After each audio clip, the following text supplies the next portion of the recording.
Hey, Charlie, have you voted in the TOFOP board yet? You mean the competition we're running to celebrate our artist and friend James Fosdyke? Yeah, of course that's what I mean. What else The would I mean? competition where we're asking listeners to vote for their favourite TOFOP art illustrations created by Foz.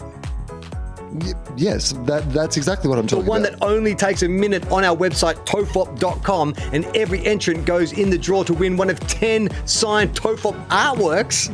Yes, I can't tell you any more times. That's exactly what I'm talking about. Have you voted yet? No! Well, what are you waiting for? Vote in the TOFOP board now. Wait a minute. You want me to vote now because voting is only open until 4 p.m. on October 4? Yeah, that's it. Stop it. Entries close 4 p.m. today, Wednesday, October 4. Get on it. Well, nothing good happens in November, does it? I don't know. It's like the end of the year. It's not, Christmas isn't here yet. Halloween's been, all the fun stuff. I mean, for some people, I guess the Melbourne Cup, people like the Melbourne Cup Carnival. I mean, sure, my wife's birthday's in November. I guess that's good for her. But for the general public, nothing good happens in November until now. What? What's going on? What are we doing? TOFOP, us, you and me, we're returning to the live stage for the first time in 6 years. That's right, we are doing shows in Melbourne and Sydney. Melbourne at the Basement Comedy Club, November 11th. Sydney at the Comedy Store, November 25th. Exciting stuff. These are our first shows in 6 years. 6 years since we last did a live show. Sydney Opera House dropped those microphones, pledged that we would never come back. Entertainment demanded that we would never come back. But in your face, entertainment industry, we're back, baby. We are back live on stage, Will and Charlie, doing what we do, which we don't know what that is yet, but we'll work it out by the time we get to the stage. Charlie's been working on it for 6 years, he promises me. It's going to be amazing. So November 11th, Basement Comedy Club in Melbourne. November 25th, the Comedy Store in Sydney. Go to our link tree on our socials or go to tofop.com to get your tickets. See you there.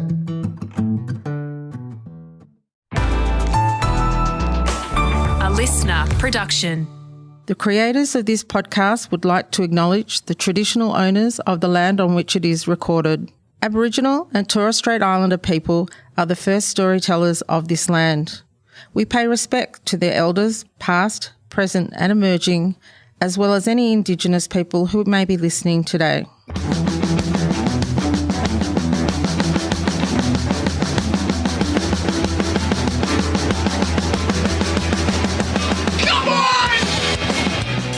Everyone relax. This is TOFOP. I'm Charlie Clausen.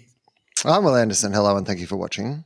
We haven't done that for a while. We've just been having a chat off air, and then we're like, wait, let's not waste it. Well, it was interesting because we were having a footy chat, and this is not our footy podcast, but it wasn't really. But the footy podcast is done now, so strap yourselves in, teabaggers. For more footy chat to kind of suddenly end back in TOFOP. But it was only footy, like even our football podcast is football adjacent, but this was football adjacent. Like it really had just started with the fact that my favourite footballer, the greatest ever Bulldog, Marcus Bontempelli, who has already come second in the Brownlow medal, the most prestigious and quirky AFL medal for best player in the competition. He'd won the MVP, which is what the players vote. Probably the more credible of the two awards. For those of you who don't know, the Brownlow was voted for by the umpires directly after the game, in which they are not allowed to look at stats or data. So they're just going on a vibe. It's the vibe, it's the Marbo, it's whatever they feel was the most important player on the day. It turns out about every third round there's a real, it's a vibe, it's the Marbo that they throw into the mix, which again, I don't actually mind that much because as I've always said, I think that you're going to frustrate yourself for people who aren't fans of our footy pod. The thing that I think that people need to truly embrace to enjoy football is the idea that Australian rules football is an oval ball on an oval with a whole bunch of rules that are well open to interpretation. And if you ever want it to be reliable or black and white or us to be able to have true certainty around things, it's impossible. You're asking for something that is literally impossible. So the fact that the Brownlow medal can be so quirky and it can often not go to the player who's had the best season, or there can just be like some player who got 7 kicks and like 3 of them went into his own face and gets 3 votes in one round, and some player who got 50 possessions, like, more than the other team and kicked 19 goals will just be like, nah, I don't think he was playing that day. We're not going to give him a vote. And it is also the best and fairest. So I think that sometimes it just has to do with whether the umpires think you're a good bloke or not. So, speaking of good blokes, there is a good bloke who is the captain of the Western Bulldogs, my team. His name is Marcus Bontempelli. He is, in my opinion, certainly in my lifetime, the greatest ever Bulldog, arguably the greatest ever player to play for my club. I have noticed that moniker about being the greatest ever Bulldog has seeped into a lot of the reporting around Marcus Bontempelli, almost as if there was a collective agreement that we're just going to dub him in the same way. Remember when Michael Jackson became the king of pop? And it was like, when did this start? Like, I felt like there was clearly a think tank that was like, hey, Michael, we need to cement your legacy. Everyone knows Elvis is the king of rock and roll. That's taken. We want to make you the king of something. Would turn out years later to be the king of something far more insidious. But for the time, it was more innocent. Unless they did pitch that to him. You're the king of the kitty fiddlers. You're the king of pop.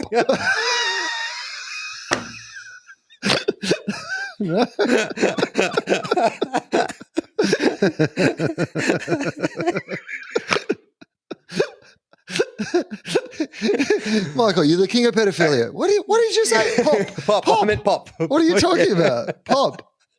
But when they dubbed Michael Jackson the king of pop, I think there was a bit of pushback. Everyone's like, hang on, this feels manufactured. This was thought up by some kind of marketing team. But then but after a while, we just accepted it. It becomes, we're like, you know what? Maybe he is the king of pop. And much in the same way as I do not believe that the previous Lord of the Dance died, making Michael Flatley the reigning Lord of the Dance. These are just titles that are bestowed, and there is no real way that you can ever – you can't exhume the great Ted Whitten and get him to go head-to-head in a game against Marcus Bontempelli to find out who was the greatest ever Bulldog, right? And that's why I often just say, in my lifetime of watching football, he's definitely, in my lifetime of following the club, I believe he's the greatest player who's ever played for the club. And he deserves to have won a Brownlow medal, and he's gone very close a couple of times. He's now officially come second a couple of times. This year, he went in as one of the favourites for the medal, not necessarily the favourite. And I don't feel particularly ripped off, because the person who probably would have won the medal if he hadn't got injured before the end of the season was Nick Dacos. He's the one who really missed out, because he held on to that lead he had. Not necessarily missed out, because you think it'll come another day. Oh, yeah. But that's what people have been saying about Bont as well. Right. Oh, he'll get his. Yeah. And each year you're like, Ollie Wines? Do you think Ollie Wines is a better player than Marcus Bontempelli? Yeah. Do you think that Lachie Neale should have won last year. So I don't feel bad about Lachie Neale. If Patrick Cripps hadn't got the Carlton lawyer on his side, Lachie Neale would have won his second one last year. He's a gun player. I think he's finished in the top 5 4 or 5 times. He deserves it. Anyway, we were just chatting about that. We were just chatting about the fact that Marcus Bontempelli had missed out. But the cruelest thing about how he missed out was, for me, he never had a lead the whole night. Lachie Neale had a lead early on. Nick Dacos had a lead for an entire, bit of it. Bont just was there and thereabouts, top 5, top 6 the entire night. The only time he had a lead was when the second last game of the round, of the final round, was being read out, and he got his 3 votes. That put him into the lead in the Brownlow medal. The room erupts because he was a very popular, with literally one game to be read out. Not one round, one game of the entire 24 rounds, 9 games every round, sorry. One game to go. That's when he got the lead. And then, of course, Lachie Neale got his votes and Bont lost the lead. He had a moment in the sun. He broke through the clouds, felt the sun on his face for about a second, and then boom, the Lachie Neale Eagle swoops in. But the funny thing was, the room erupted because I think he would have been quite a popular winner, because he had been the one the players had voted as the best player of the year. But I think Bont had done the maths. Didn't you get the impression when it went to him, he had that little smile on his face like, I know how these things work, And there's a reason they haven't read out Lachie Neale's game yet. Yeah. Like, you know, he had he knew, he's just smart enough to know that clearly the reason that there was still one other game to be read out was that Lachie Neale was going to be in front. But anyway, he was pipped at the post. It then got us on. That's the background of the conversation we all have that got us onto the topic we were talking about. So I was telling you about when I went to Edinburgh in 1999, I believe, to the Edinburgh Fringe Festival. And they have a best show award, which used to be called the Perrier, but they also have a version of that award which is called the Best Newcomer. And Rookie of the Year for comedians. Yeah, best first year player, right? And so it is one of those things that I think these days they announce before, I don't know when in the final week, but sometime in the final week, whether it's a week before the final or like a few days before when it's announced. But they announce the nominees for the major award and for the best newcomer now in the lead up to the actual award so that people can go and see the shows and the judging keeps going. But back when I was there in 1999, that was not the system. The way the system worked was that all the nominees and the winner were just announced on the same night at the awards. And so I was telling you that I knew that, sorry about all this recap, you've heard all this before. I'm happy to hear it again. It's a good story. So I was aware because you can tell if the judges keep coming to see your show. And the way it works is as soon as your show is out of contention, the judges stop coming. I mean, it'd be weird if they kept coming to judge you regardless of the fact that you're out of contention. And the fact that the judges had kept coming to my show indicated at the very least that I was still vaguely in the mix. And then on the day or the day before the awards, I got an invitation to the awards. Now, again, that's a pretty good sign that, that you're in the mix. But there are more people at these awards than there are nominees for the show. So it doesn't necessarily guarantee. But the fact that I was some unknown kid from Australia, I think that it probably indicates, I probably went into it, I'd imagine, thinking I might get nominated for this award.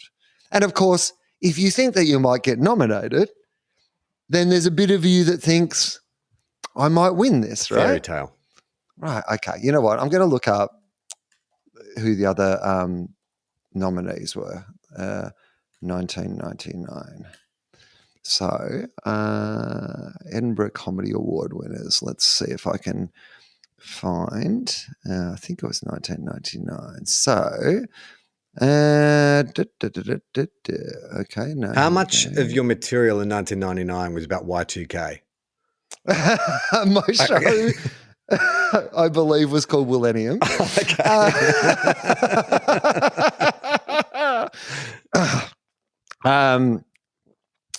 Okay, here we go. All right, 1999. Yes. So in 1998, just to give you like a bit of a vibe. So in 1998, the nominees for the Best Newcomer Award were Chris Addison, who is now a very well-known British comedian and director, directs Veep and a whole bunch of other things. Jason Byrne, who of course very well-known to Australians, the Irish comedian Jason Byrne, Paul Foote. And the winner of the Best Newcomer Award in 1998 was the Mighty Boosh, Julian Barrett, Noel Fielding and Rich Fulcher. So, good company. Pretty good company, right? So that's in There's a couple no of one years. there who's fallen off a cliff or you don't know about it. Like, oh, who is that again? Yeah. Well, it'll be interesting when we get to my year then. Oh, sorry, I thought this was your year. No, Okay. that was the year before. Right, okay. That was the previous year to me. Okay. The year after, some of the names that you might know: David O'Doherty, Dan Adapolsky. The year after that, Andy Zoltzman, John Oliver, Tim Key, Mark Watson, Danny Boy. So this is a pretty kind of prestigious award, right? Okay, so I go along. The nominees are read out on the night. So basically, this is how it goes. It says, and the nominees for Best Newcomer are Infinite Number of Monkeys, The Arthur Dung Show with Dave Lamb and Jim North, Ben and Ann's Big Top, Will Anderson, Millennium. And the winner is Ben and Arn's Big Top.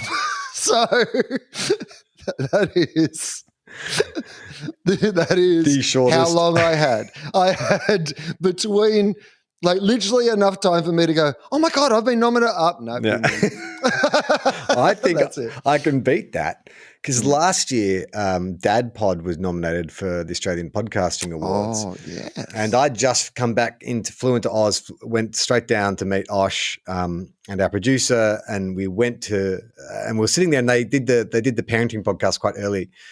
And I remember as the presenter was walking out, had entered from side stage holding the nominee card, Osh was telling me, he's gone, we're not getting it. I'm like, what? He's gone, I could see another name printed in big font in the middle of the card. And I'm like, if there's anyone who knows about presenting an award show, it's Osher. And so he glimpsed he was looking at the card. He picked at the card. He just like Sherlock Holmes. He just scanned the presenter as they crossed to the podium. How far away were you? We were in the front row. So he there was. He could just tell it wasn't Dad Pod because Dad Pod is quite. But he didn't even keep it to himself. I wasn't even allowed that split second to fantasize that maybe we'll win something. Oh yeah, he was like, we're not going to win. We're not going to win. That's all right, grumpy. But pants. I mean, at least you knew you were nominated, right? Yeah. I mean, you went to the awards knowing you were nominated. Correct. Yeah. So, I mean, at least you got that period of time where you thought, oh, well, maybe we could win. Also, whereas I literally got in between Ben and Arn and Ben and Arn. I was in a Ben and Arn sandwich of them saying Ben and Arn. In between, they just said Will Anderson before they said Ben and Arn again. So hang on, I think I misunderstood. So they invited you to the awards night, but you were not even aware that you were nominated. Not aware. Oh. Yeah, that sucks. No, literally not aware that I was nominated. Yeah, I found out when I was nominated, when they said Ben and Arn, Will Anderson's Millennium. So I'm going, oh my God, I've been nominated. I might win. And the winner is Ben and Arn. Yeah, that is like that was it. That is you got the shortest amount of time optimism you could possibly have. I mean, I had a little bit of because they'd invited me, there was a little bit of, well, maybe I am. But I got none of the time. And because no one cares about the nominees when the winner's been announced, you're yesterday's news. And I was like, but hang on, I was only last second's news. I didn't even get to be yesterday's news. And so do you get to, when promoting shows after that, were you like Edinburgh Best First Year Player nominee or something like that? Are you putting that on your posters for a bit? Yeah, I'm definitely, next time I went back to Edinburgh, it was... You know, it's funny, we've been doing a bunch of applications for funding, like film funding and stuff. And so you've got to put together these really unwieldy, massive sort of documents sort of saying who you are and what you've done and your qualifications. And, we've had so many short films and projects go into festivals and stuff that over so many years that I've completely, I know there's documentation, but I've just created a narrative in my head of, that festival we won this award, this one, we're nominated for this one. But now it's just all blurred. And so I'm not even fact checking. I'm like, well, I know we were at a festival where we were either nominated or won an award. So I'm just going to say yes. At this festival we won, maybe we were nominated. I'm not sure. Is anyone really going to check? Well, if you can't check, that's the other thing. If it isn't immediately Googleable for you, then it can't, it wouldn't probably be immediately Googleable for somebody else. You'd have to be pretty my mindset is look, it's either one or the other. I'm not completely lying. We were definitely at least nominated for something at one of these festivals. But the vindictiveness of that person to go, you know what? I'm just evaluating this project, quite like the script. Yeah, like the vision put forward by this director, this writer. You know what? I'm just going to check if this short film festival in 2008 they really were nominated for a prize. Yeah, and imagine if it was the opposite though. If you've got it around the wrong way and they look it up and it turns out you said you were nominated but you won. Yeah, and they're like, "What sort of mind games are these people playing with me?" I was watching this interview with Martin Scorsese on, they do those GQ. I know you're off social media. Are you off YouTube as well? No, well, here's what I have found is that I do spend less time on the internet in general. I just had to get a new phone and I got a small phone. I've gone back to a small phone as opposed to a big one because I'm not really reading anything off my phone anymore. I kind of listen to things still, podcasts and whatever, but that idea of having a big screen so that I can watch things. But yeah, on the tally still, I'll watch stuff on YouTube. But are there any YouTube shows you watch? Are there YouTubers or YouTube shows that you subscribe to or watch? I don't subscribe to anything. I'm not logging into anything. No, but no, you literally know the ones I watch, which is everything that's wrong with honest trailers and pitch meeting. Okay, all right. That's it. They're my 3 YouTube shows that I watch. Well, this falls into the same category. So GQ, they'll get like filmmakers, actors, sometimes directors on, and they'll recap their career. And so they had Scorsese on, and I was watching the other night, and he was talking about making Gangs of New York and working with Daniel Day-Lewis. And I'm always fascinated I think the world is fascinated with Daniel Day-Lewis. We all know that he was working as a cobbler in Italy. Cobbler. When they dragged him out of retirement. Working as a cobbler in Flushing, Queens. Yeah. When his girlfriend kicked him out in one of those crushing scenes. First thing is that Scorsese refers to him as Daniel Day, which I thought was interesting. Not DDL. Not DD.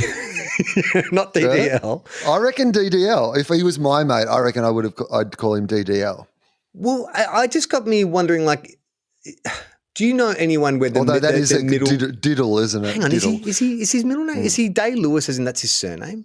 Must be, right? Or is it must be Day-Lewis? It wouldn't be, his middle name wouldn't be Day.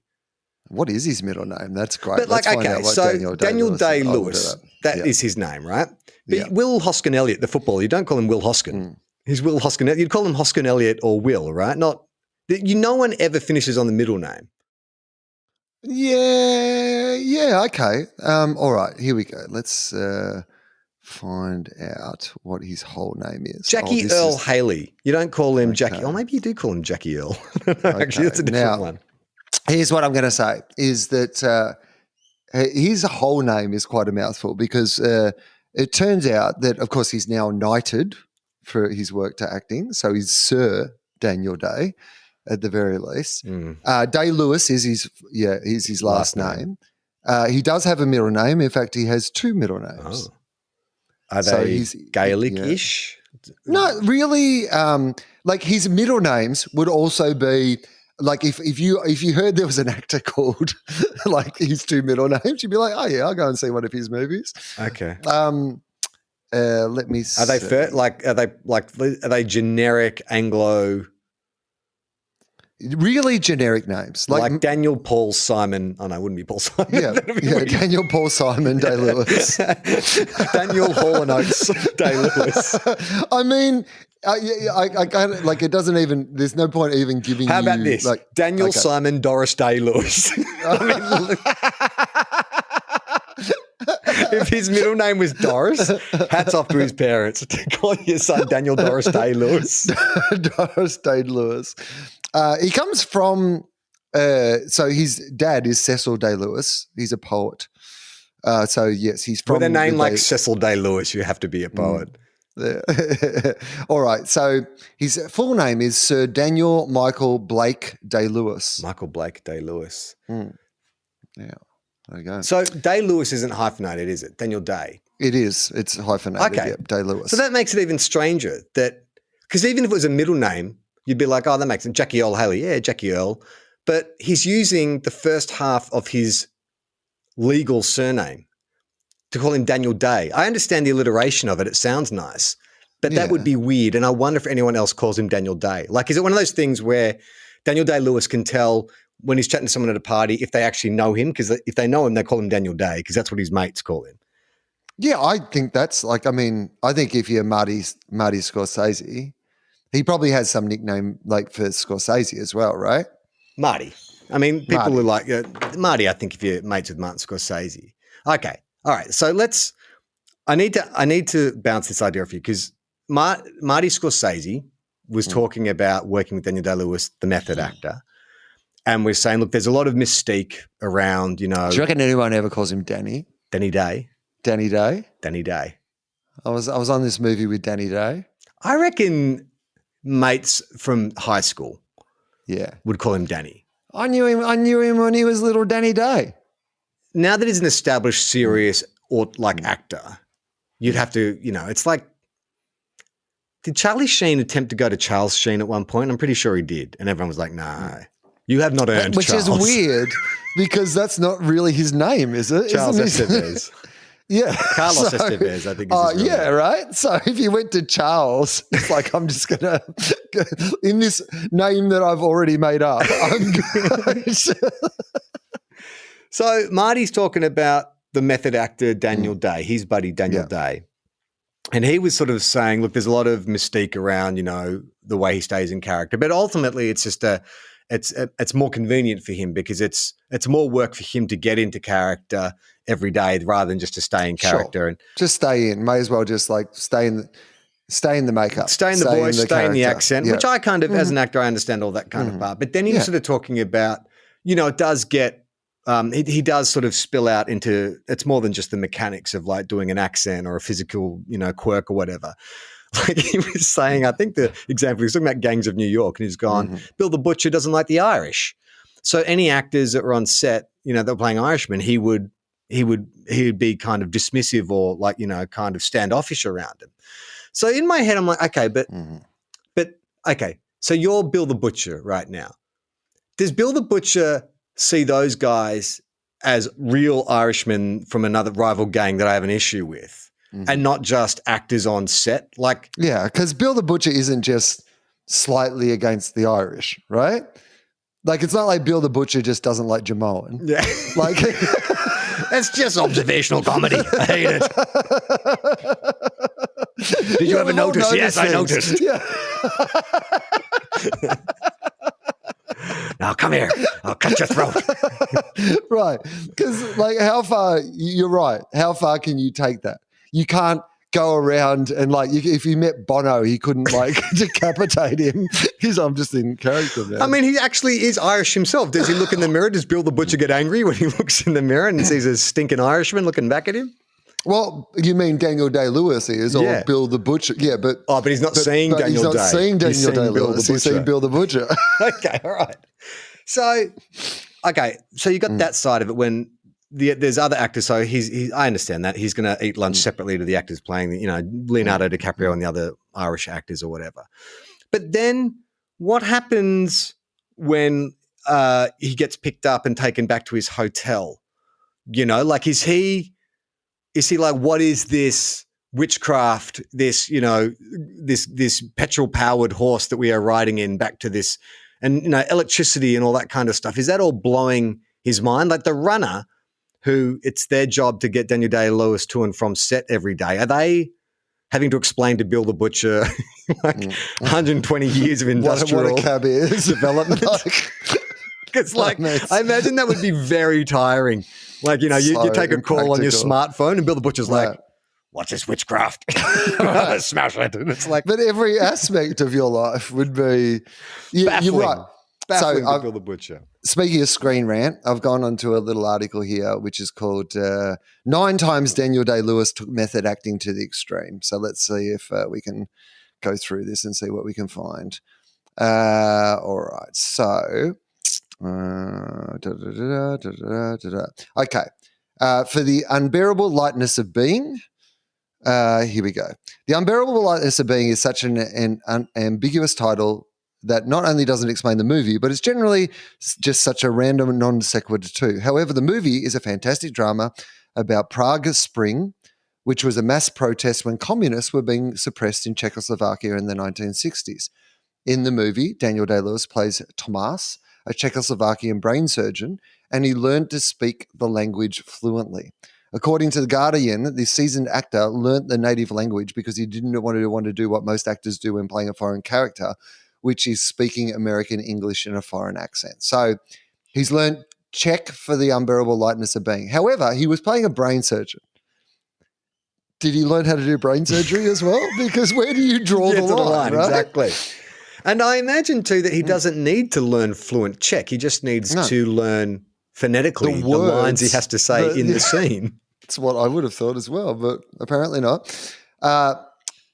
In The Name of the Father, great movie, by the way, follows 4 men who were wrongly convicted of bombing several pubs in Guildford, England during the Troubles, which killed 4 British soldiers. Day-Lewis plays Jerry Conlon, one of the men who was put through hell when he was convicted. According to the Telegraph, to prepare for the role, Day-Lewis spent 3 days in solitary confinement without any water. He forced the crew to throw cold water over him whenever they passed by. Well, that's just because he didn't have any water, right? Can you imagine, like, you're just some second best boy, like really low on the call sheet, and the star of the movie is like, throw water on me. Like, you'd think it was a test, right? You're like, is this am I about to get fired? I'm going to get fired if I throw water on him, right? Want to see if I'm dumb enough to throw water on our $1 million star. Yeah, I know. Mr. Day-Lewis isn't in his trailer. Oh, no, he's in that cage. Go by and throw some freezing water on him.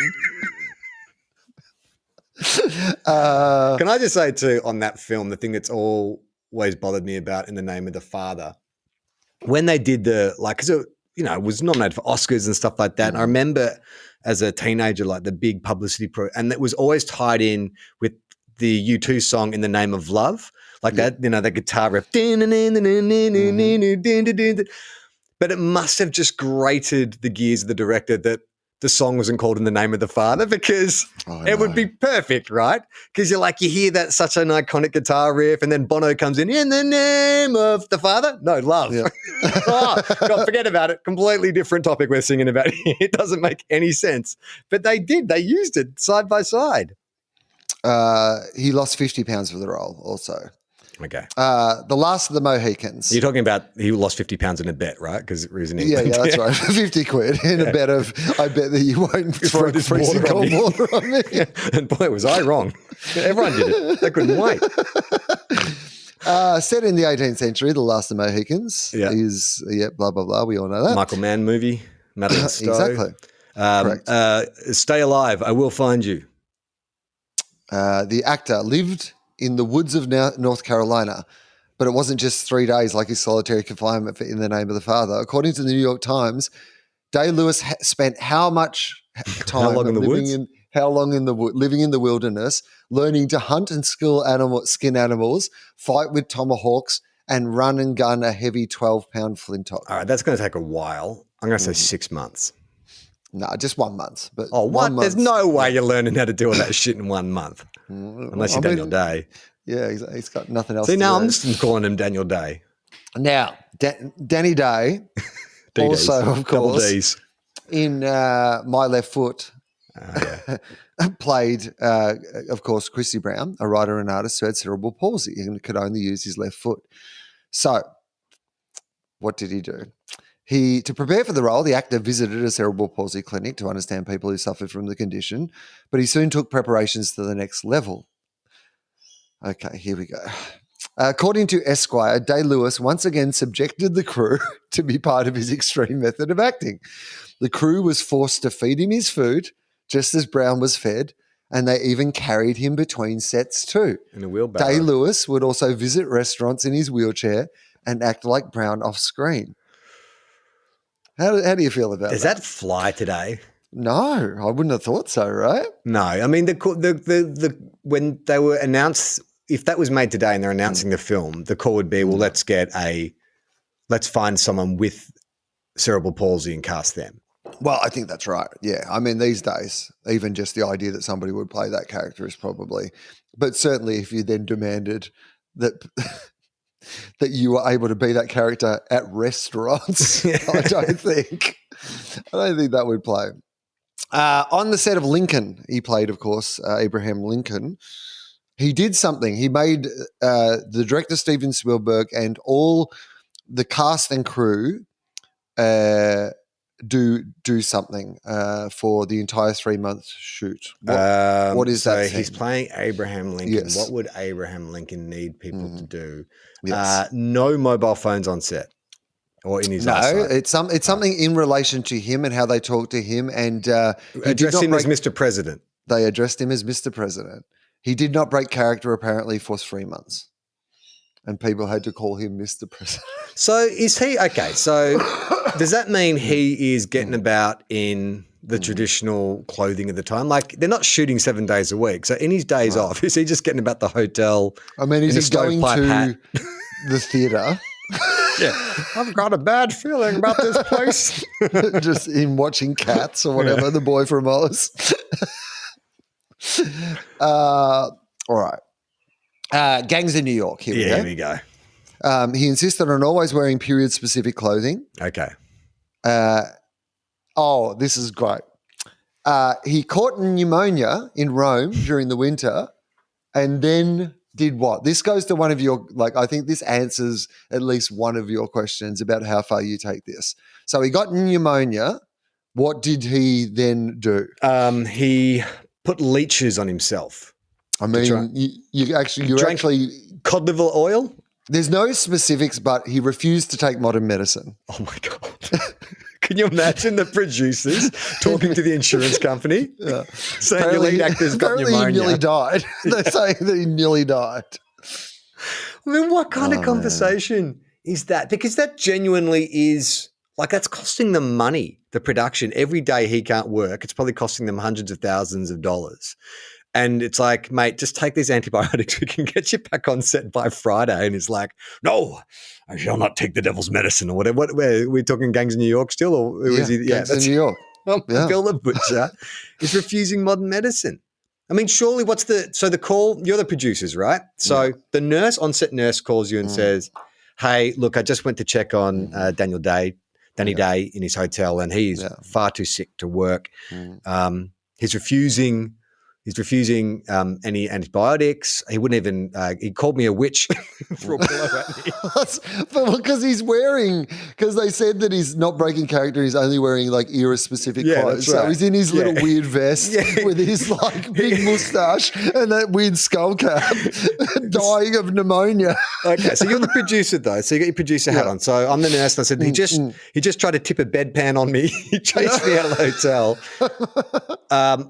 He's far too sick to work. In fact, I'm actually very concerned about his health. He's going to die. He has pneumonia, which is something that can kill you. Who's your first phone call to? His agent, right? I mean, I guess. But does he have an agent at this point? Because Bill the Butcher doesn't have an agent. Because he called the agent. The agent's like, I'll tell you what, easiest fucking payday I've ever had.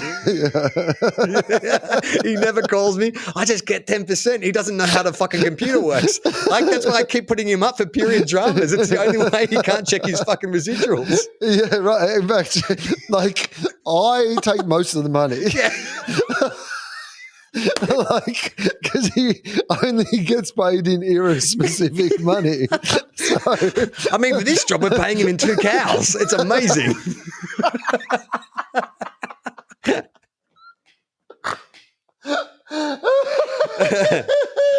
I mean, someone, though, has to – there's got to be – it's like having a safe word. You can role play all you want as Bill the Butcher, but if shit goes down, would it be his partner, his wife or whatever? There's got to be someone who can break. That's got to be the agreement, right, before you start working on any project with Daniel Day-Lewis. It's like, Daniel, I want you to go for it 100%, whatever way you like to work. But in an emergency, what's the safe word? Yeah, because also, come on. Look, we respect the craft. You are the best at what you do. I get the whole you don't want to have to get back into character, but how about taking some antibiotics and then have a couple of days where you get back into character? I reckon we can ramp it up again. But there must be, right? There would have to be some kind of protocol in place because you got to jab him against his will or whatever, right? When he's asleep. You think they do that? Send him 6 burly orderlies to just hold him down and just jab him, get some antibiotics in him. But okay, so you're the agent. The producers call you and say, "Hey, look, we totally respect his craft. We don't want to be the ones to put pressure on him. So could you please call your client or go have a meeting with your client and just urge him to take the antibiotics?" That's the first phone call, right? So all right, the agent goes in, he knocks on the door, just hears groaning coming from the bed. I mean, I think if you're the agent, this isn't a surprise to you. You've been here before. You've danced this dance before.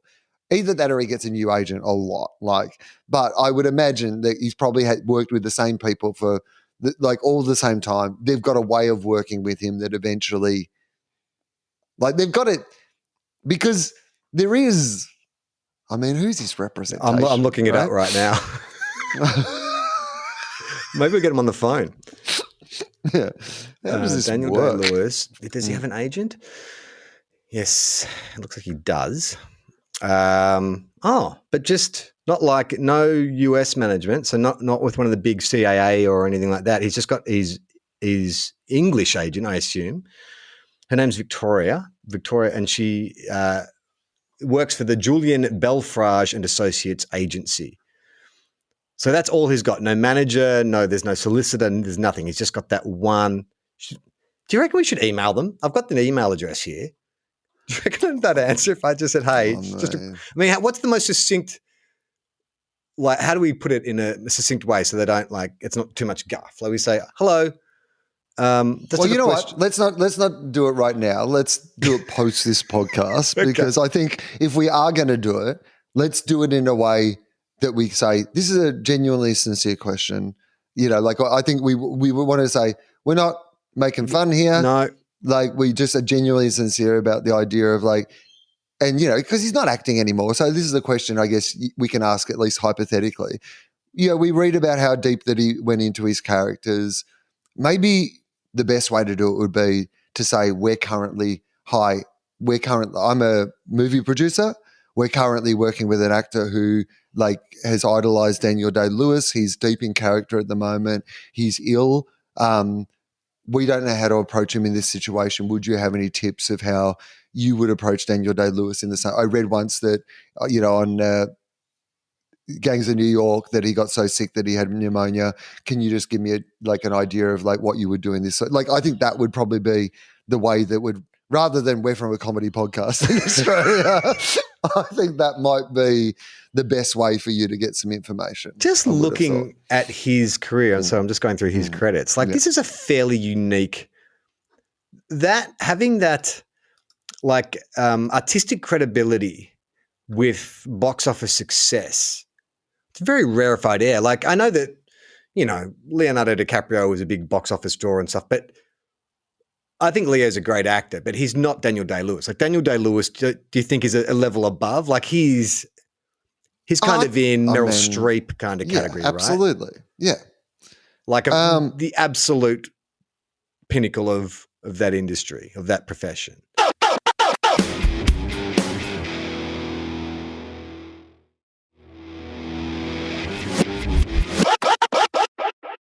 Okay, so we've only got two more left here on this list. His final film, of course, The Phantom Thread, the Star Wars film, is he learnt dressmaking for 2 years. Well, he's been a cobbler. That would have been easy, I imagine. He spent a whole year as an apprentice for Mark Happel, the head of the New York Ballet's costume department, and even learned how to make a Balenciaga dress from scratch. I mean, that's amazing, kind of, isn't it? Like to be able to like do something with that. Oh, here we go. As if catching pneumonia and coming dangerously close to death wasn't enough, Day-Lewis learnt somewhat of a party trick that freaked out a lot of his co-stars on the set of Gangs of New York. According to the Baltimore Sun, instead of simply using a ghoulish-looking contact lens like most actors would, for the Bill Butcher's glass eye, the actor used prosthetic glass. Not only does it look more authentic, but Day-Lewis even learned how to tap on his eye with the end of a knife without blinking. Oh my God. This can be seen in the movie, and the way it sounds as well as how it looks isn't for the faint of heart. Yeah, no fucking shit. Oh my God. I actually remember there's another film that he did called The Boxer in 1997, I think it was, where he learned how to box. And it's one of those things where every time there's like a Creed or whatever and they are publicizing it, the person who trains the actor always comes out and says, oh, you know, this person could compete if they wanted to. Like that person, you know, Daniel Day-Lewis, he was so good, he picked it up so quickly. And I'm always like, that's just bullshit. That's just like good marketing for the film. What if it turned out that all these stories we're hearing about Daniel Day-Lewis, if it was all bullshit? Like it's been the greatest kind of con job in the history of entertainment that we've all sort of, you know, deified this guy as being this method actor. There's only one of a kind. He works exactly like this. And it's all just been a snow job. Would you be upset by that at all? Or would you think, again, this is Daniel Day-Lewis doing what Daniel Day-Lewis, he's like such an amazing performer. He convinced us the greatest role that Daniel Day-Lewis ever played was Daniel Day-Lewis. Was Daniel Day-Lewis.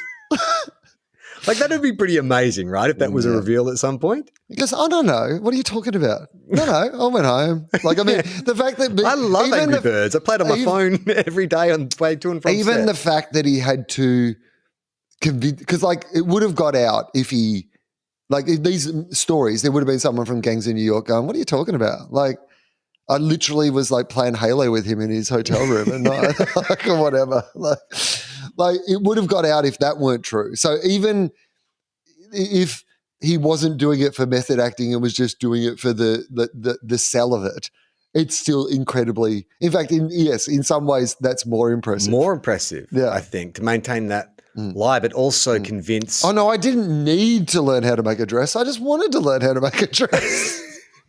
It would sort of put it on that level with, Andy Kaufman type. Yeah.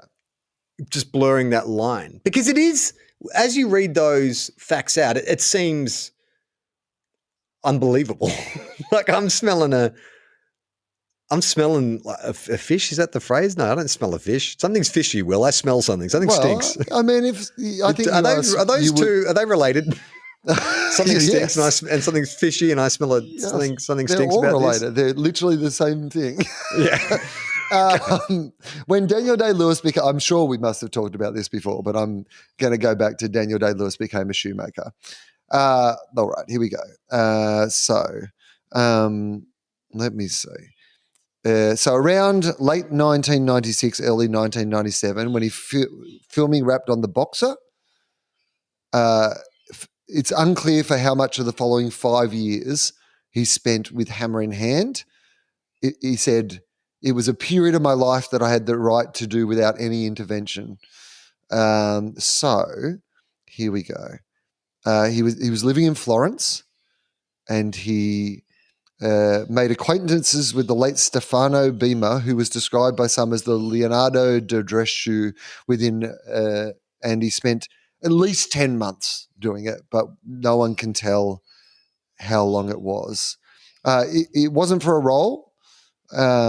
He just wanted to get away from Hollywood, and he thought it was a good thing to be able to do. Yeah, Hollywood, which just adds to the allure of him as a performer, isn't it? Like that he doesn't actually need it. He's so good at this thing, but he doesn't need it.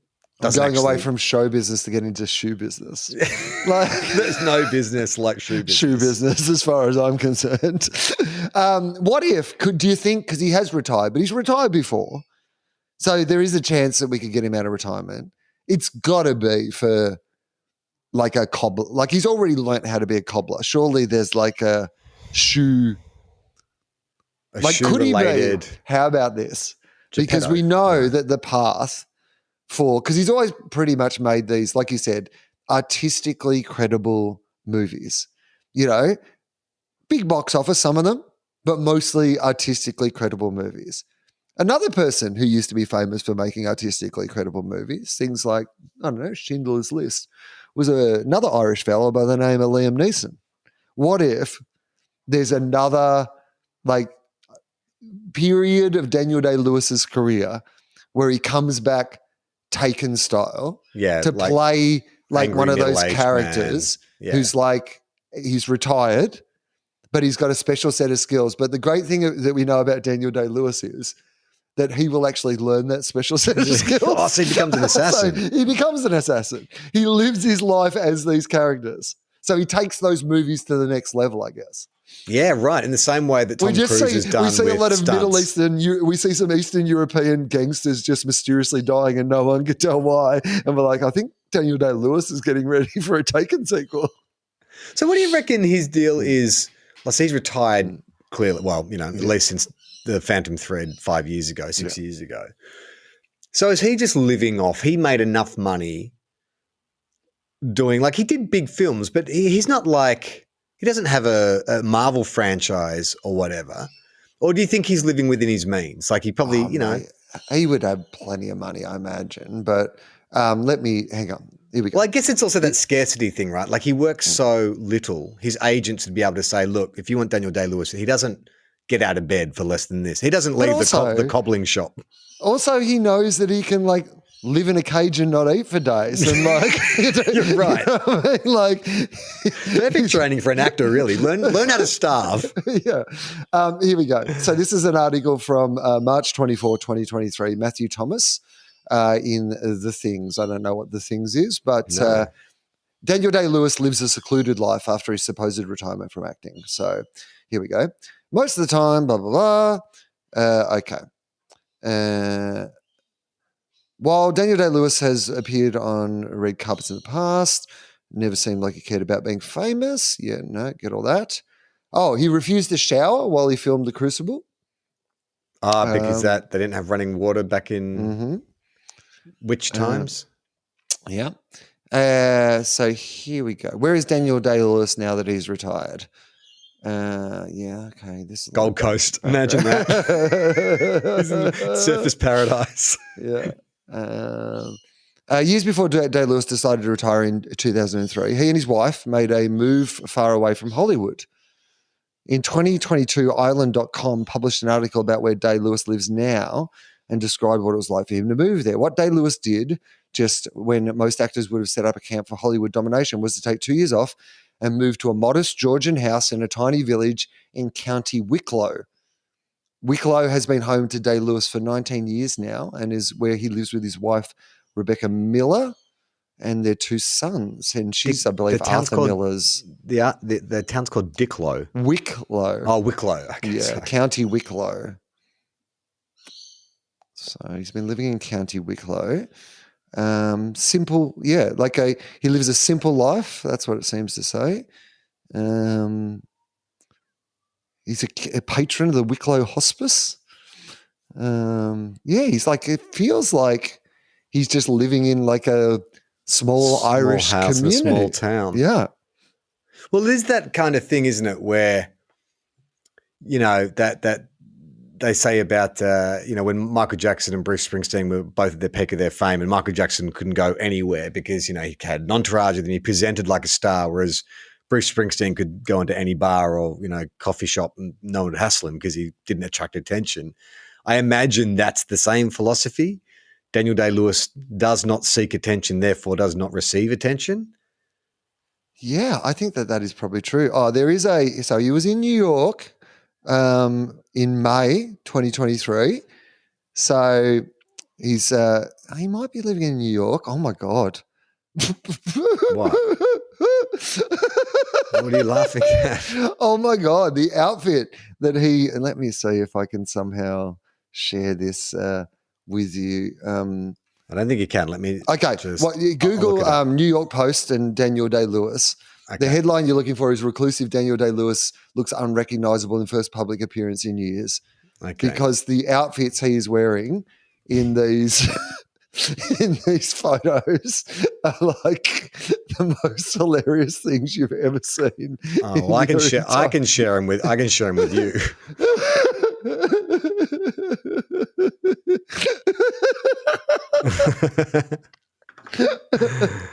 Oh man. Here we go. Wow. Okay. There. Oh, so Daniel Day-Lewis looks what is he wearing? Yes, this is what I'm saying. Yeah, right. So he looks like a rapper. He looks like he's dressed as a rapper, basically. What does it say on his hat? L47. Is that a gang he's now a part of? I mean, you know what though? He looks cool. If you told me, this is he owns the most successive chains of galleries in New York. Right. Like he's he looks like a hit New York fashionista, right? Yeah. And then there's one like a little earlier where he's wearing the same cap, but he's in like sort of like a blue stylish tracksuit, matching tracksuit with a flip phone. Still wears still has a flip phone. That's amazing. Here we go. My Left Foot star splits his time between New York City and Anamoe Island with Miller. So they have 2 sons. One of his kids is in college in America. So that's, I think, why they live in America, spend some time in America. That's funny. Oh my God. I mean, it honestly looks like he's preparing for a role as Kanye West. It's like Robert Downey Jr. can get away with it. I think there's still time. Yeah, I mean, it's funny. It also looks like when Will Ferrell was on Eastbound and Down. Eastbound and Down. We had that blonde wig on and stuff. Let the boy watch. It's got a little bit of that about it. He looks good, though. He does look good. He looks very cool. Oh, fucking good on him. Yeah. I mean, that is a prime example of someone who never compromised. No matter how weird we all thought it was, he just said, I've got a way of doing things and you're either with me or against me. But it works for Daniel Day-Lewis, but you've got to imagine for every Daniel Day-Lewis, there is hundreds, if not thousands of actors out there trying the method thing and just getting told to shut the fuck up and we need you on set. We're not carrying you to set and feeding you. Hurry up. Get out of here now. I've told you this story, haven't I, about a mate of mine who worked on a friend of hers wrote this film and she got cast in this small role, and in the lead role was this, I won't say her name, but a ex-model turned actor, a slashy turned actress, and was playing a blind person in this film and decided to go method. But her method of playing a blind person was not someone who the character had grown up blind and had obviously adapted to being like, sight impaired. Her way of being blind was just walking around and bumping into things and having to be led. Someone who was recently blind. Just from green room to set and, not being able to, I can't, who's talking to me? Like swinging her head around as if they'd not had years and years to adapt to this kind of impairment. Bumping into furniture and that kind of shit. And also because my friend was playing like her love rival or whatever in this film, decided to kind of like freeze her out and be like really mean to her on set, or like off set, like at lunch and stuff, would freeze her out. I was just like, hang on, but how can you even see where I am to freeze me out if you're blind? Like, if you're going to go method, you've got to go all in, right? I mean, this is the bizarre thing about the method is like where the method, you draw the lines on the method. It seems a lot of the time just to be a reason not to talk to people is what I'm hearing. It often is like, I didn't want to talk to those people at lunch. I'm in character. Don't approach me. Well, we're going to get out here. Hey, everyone, if you're listening to this at first thing on Wednesday morning, this is your last day to vote for your favourite bit of James Fosdyke art in the TOFOP prize. I've voted as well. We've had like almost 2,000 people vote, which has been amazing. But this is your last chance as of the release of this episode, 4 p.m. today, to cast your vote. We'll be announcing the winners on Friday when Foz joins us for a TOFOP with friends. We're going to count down the top 10. And even better than that, we're randomly selecting 10 people who have voted, and they're going to be sent our brand new TOFOP tile art, autographed by you and I, at a point where we're in the same room together with said posters. Yeah, nice. Oh, that's good. And we're recording that on Friday, are we? Yeah. Next week. It's for not because we're recording. Oh, yeah, of course. We're a week ahead. Good. No. That's all right. You're in the clear. We did have a lot of people get in contact with this. I don't know if they were disappointed with us naming the competition the TOFOP prize, but there was a lot of alternative suggestions. I don't remember if we put a call out, but it feels like we did. So Jeff was saying, did you guys ever consider calling it the Foscas? I know it doesn't sound great, but it fits the theme. Does it? But does it? Does it fit the theme? Movies awards. So. Movies. Yeah, we were looking for an arts award, not like a movies award. The Foscas. Yeah. Another person said, why didn't you call them the Fosdick Awards? And I'm like, again, doesn't really speak to what we're trying to go for. Which is at some stage we could do the Fosdick Awards, which is the best dick that James. Because now that we have this format where we know that we can like set it up and we could vote, we could do the best hidden dick version of this, for example, and we could call that the Fosdick Award. The Fosdick Award. Well, that could be like a subcategory, kind of like they have like the Archibald Jr. Yeah. You can have Archibald. And the Packers prize and stuff. They have the right? That's a great idea. We should do that. Like, if this goes well, we'll do that for next year where if you can pick the dick. Yeah. the dick the most pick. hidden dick. If you win the Fosdick Award. The Fosdick. Exactly. All right. We can put a pin in Fosdick. Yeah. We're never going to put a pin in Fosdick. Sounds really painful. A lot of people suggested the Fozzest 100, like a play on the hottest 100. Not quite there, is it, though? It's music. Like, I think it's and not also, just about a countdown. it would imply there was 100 of them. Yeah, we didn't. We definitely didn't was select not 100. We 100. tried to whittle it down just a Yeah. little bit. A lot of people disappointed that Death on a Dick wasn't in the final 60 or so artwork selected by Foz and I. But The there's a reason behind for that was it would have won. Because I know, which would have been a huge embarrassment for us. That'll be good in the Fosdicks, right? Death on Yeah. a Dick can be in the Fosdicks. Yeah, we'll have a secondary competition that we keep away from the eyes of potential sponsors, and that'll be the Fosdick Awards. Yeah, there's one coming up, by the way, or you will have already seen, I think, by the time people hear this, that will also go well into that category. Yeah, absolutely. And we're also doing live shows in November, November 11th in Melbourne and November 25th in Sydney. Now, we do have a special guest booked. I've seen some chatter around that. I think the online detectives are starting to put two and two together. I'm not going to ruin the surprise for you. They've done some date work and just gone, well, this does kind of line up. But we haven't said it. We haven't said it, and we will not say it. But if you're curious as to what that might be, just go online and do a bit of research. Check out the Tea Room on Facebook. You'll probably figure it out. Melbourne, by the time people are hearing this, Melbourne may have completely sold out. I know there was literally just a handful of tickets left, so I'm sorry if that's the case, if Melbourne is sold out. But Sydney, I still think there are tickets available. You've got more time because we're doing it 2 weeks after the Melbourne shows. So click on the link in the episode description. And Will, do you have live shows? Yeah, I do. Although all my Newcastle ones have sold out, so we're trying to find some dates to add some extra ones. But what you're talking about, Will, at the Sydney Comedy Store, December and January, there is a date on each of those that is on sale at the moment. I know that they seem like they're a fair way away, but if you could buy a ticket, that would be great. Yeah, that'd be great. And we'll be back again next week. I'm Charlie Clausen. I'm Will Anderson.